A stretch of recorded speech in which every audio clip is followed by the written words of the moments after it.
Okay, this is a pretty Coronet electric,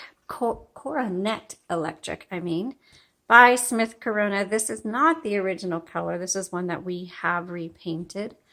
And it is a 1960s model. This is such a cute machine. You're going to love it. It's going to be great for beginners, for younger typers, for you lovely ladies who just you have your little writing nook, or you're in college and you want to write some poetry on it or whatever. This is going to be a really good typewriter for you. Okay, so let's take a look at it. This is electric, but it has a manual return, which means it has to be plugged into the wall for it to work. There are no batteries on typewriters or chargers or anything like that. So it does have to be plugged into the wall. So right here is your margin set. So you just press them down and drag it. These pop up. This just holds your paper and keeps it from flopping over if you want to do that. To release this is called a carriage. So to release the carriage on either side, or no, I'm sorry, just on this side is a lever.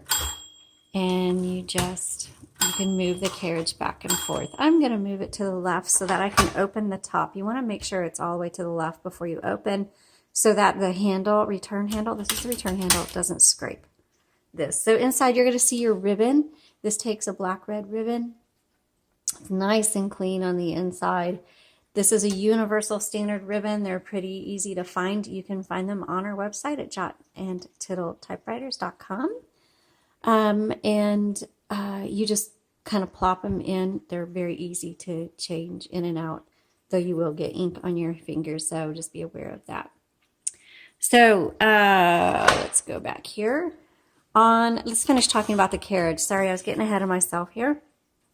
Right here on the right side, this lever releases a metal bar down here, and it's called a paper release. So it releases the tension. So when you load the paper, it's nice and taut in there, but if you need to adjust it, then that's what you use this lever for. Over here, this determines if you're going to advance a single line, a double or a triple line. That's what this is for, okay? Down here, when you turn your carriage, your roller, you hear the clicks. But if you want to release that, that's what this is for. So now the carriage is free flowing. You don't want to use that for when you're typing. That's not what that's for. That's if you're trying to realign something. So you want to make sure that is engaged before you do any typing. Okay, so let's go ahead and load the paper, and then we're going to talk about what's down here. So you just load it right there against your paper guide. And this is a 10-inch carriage, so you don't have a lot of extra room. It basically just fits an 8.5 by 11 paper. And so you can see I'm a little off. I need to adjust it, so I'm going to release this lever, move my paper, and put it back down. Okay. So now we're going to go back over here. I'm going to make sure my margins are set. I'm going to bring it in a little bit. Okay. So this one is electric, and you turn it on right here. And then you'll hear this one is a little noisy. You'll hear the motor. The motor's on this side, and so sometimes that motor may hit against the sides, and if so, you just kind of push it out a little bit. Okay, ribbon reversal. So if it doesn't auto reverse, the ribbon reversal, that's what that is for. So sometimes on these electrics, it'll just kind of like lock up on you. There's nothing wrong with the typewriter. It just means your ribbon needs to be reversed, and so you just flip that lever whichever way you want. Copy set, that just determines how hard your type bars are going to strike your paper, so set that to whatever you wish. This is your tab, and you set it here and clear it here. Margin release is for when you get to the end. So here you go. I'm holding the space bar down so it'll power space. Okay. See, the bell tells you, oh, you're really close to your margin. And when you get to your margin, it's going to stop. There's nothing wrong with your typewriter. You just hit margin release.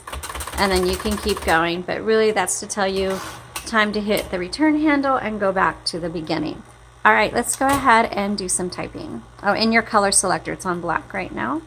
So this is a 1960s Smith Coronet Electric. This types really well. It's a little noisy, but it types really, really well. Sorry, I was getting ahead of myself there.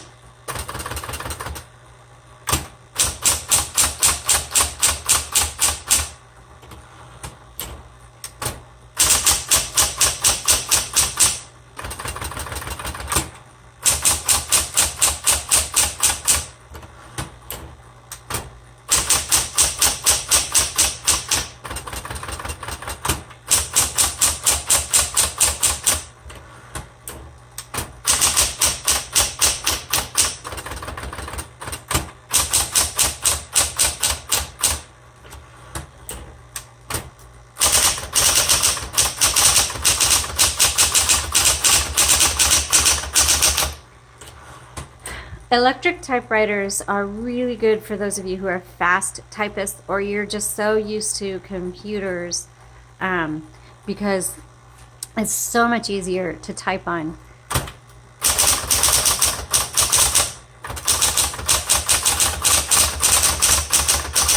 Manual typewriters really do, it forces you to slow down, which is good for those of you who are in the creative process of writing.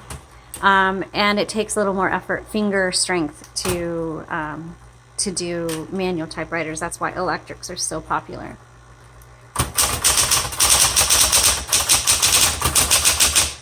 Oh, backspace.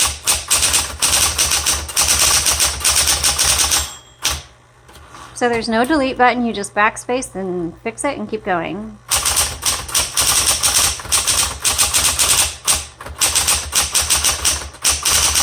So there are 3 keys on an electric that have an auto repeat. That's the dash, the X, and the period. And so that comes in handy for, some people say typewriter art, or I use the X's and the dashes. If I make a mistake, I X it, dash through it, and then retype it. So that's just available there for you to use. So I'm going to take a picture of this font so you can see it up close. You can look at it on our listing. The details are below. Even if it's sold, you should be able to see the photos of it. Thanks so much for watching. Y'all have a great day.